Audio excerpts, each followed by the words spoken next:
And welcome. Three very special guests in the studio with me today, and fascinating conversation that we're going to be having. Starting off, we've got Collin Pullar, president of Saskatchewan Construction Safety Association. Collin, good to see you again. Thanks, Dave. Appreciate it. I've seen you for a little while.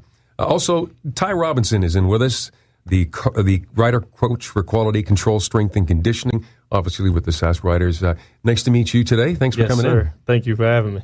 And also, Bill Chow is in, the president of the Saskatchewan Junior Hockey League. Bill, nice to meet you. Nice to meet you as well, Dave. It's going to be a discussion, I guess, on some of the strategies and some of the ideas and how broadly safety and prevention and education are important in so many different fields. Collin, maybe just to start, just kind of briefly, what is the Saskatchewan Construction Safety Association? Well, the organization is made up of 9,000 member companies in Saskatchewan, and they're all in the construction sector. Our organization does education, training, certification of companies and individuals to be sure that they've got the skills and tools to be able to work safely, prevent injuries, and ultimately make companies better over time. You know, our national goal is really to create the safest construction environment in Canada, and our big focus is on creating leadership, and safety leadership in particular, to make that happen.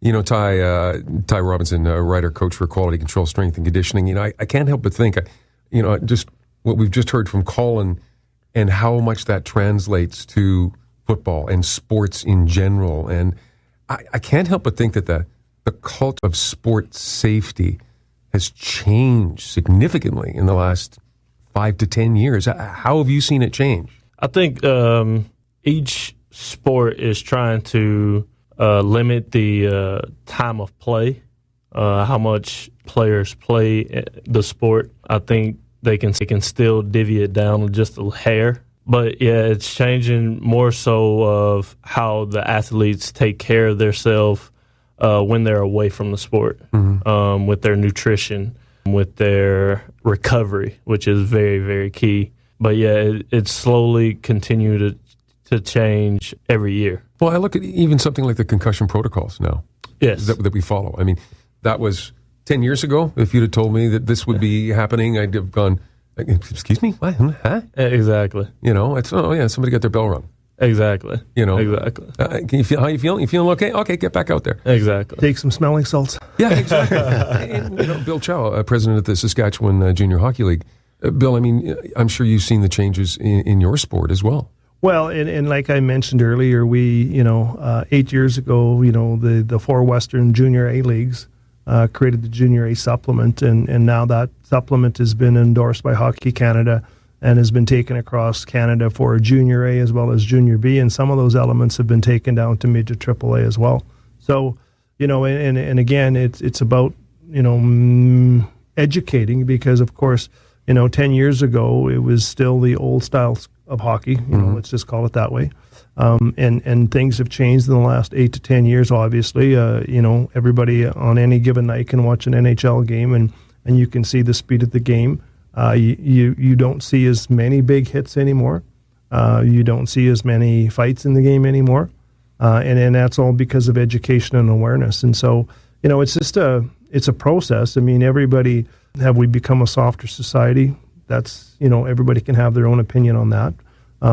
Is the game softer? To some degree, yes. But I also think that the game is somewhat safer as well.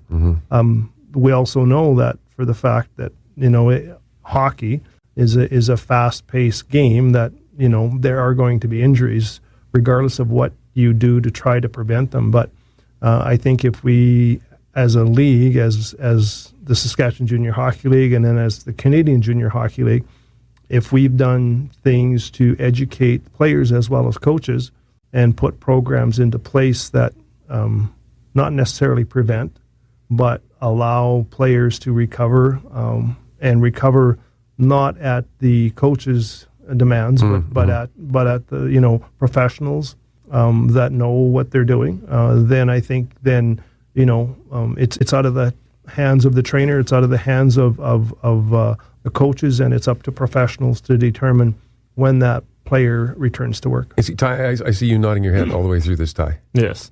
So you've seen the same type of thing, and talk about that, the preventative aspect versus oh, now you have to try to rehab someone to bring them back, and what kind of an impact that has on a team. For sure. He hit it spot on. The aspect of knowing how a player or athlete functions before protocol of concussion, and then watching their movements, their functions, how they react, how they respond, all those type of things. It's so key. It's changing.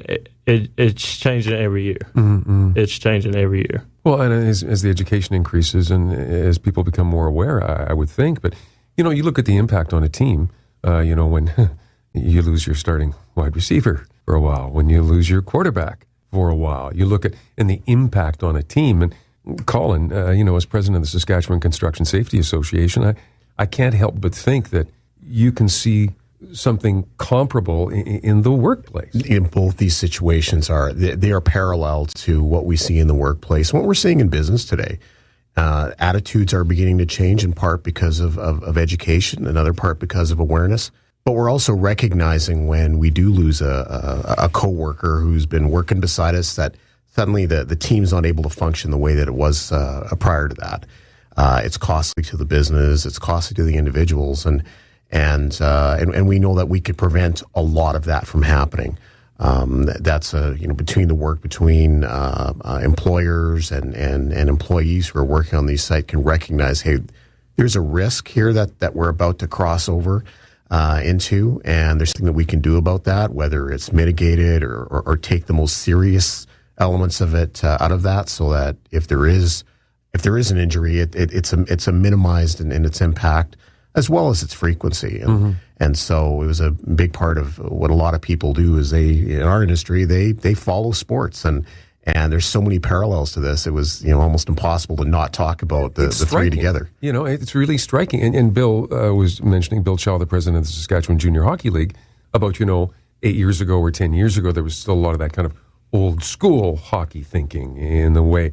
Is that part of what you wrestle with, Collin, when you look at industry and businesses? It is probably, yeah, it's probably the biggest thing that we're involved with is communicating with other business leaders.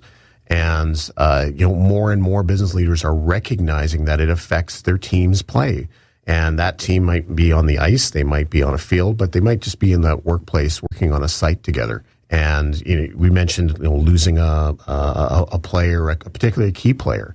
And when most businesses are fairly small, they'll have under 10 people working there, and you lose one person for a few hours. It can affect your ability to get your project done on time and on budget, and against the plans that you have. And Bill was talking earlier about potentially the risk to a championship, perhaps, and so these things align really well. Yeah, whether it's a championship that you're going for as a sports team, or whether it's, again, growing a business and that final goal, get the project completion and, those targets. And you plan as much as you can. Unexpected things are going to happen, but so much is potentially preventable, whether it's, as you learn from more education in sports and more research being done in sports, or more education in the workplace. Is there an opportunity to really make it that much better, Collin? Oh, absolutely. We've got, we've come a very long way in a fairly short period of time. We look at the last 10 to 15 years, and in the business community, we've made some demonstrable changes. I mean, they're quite amazing.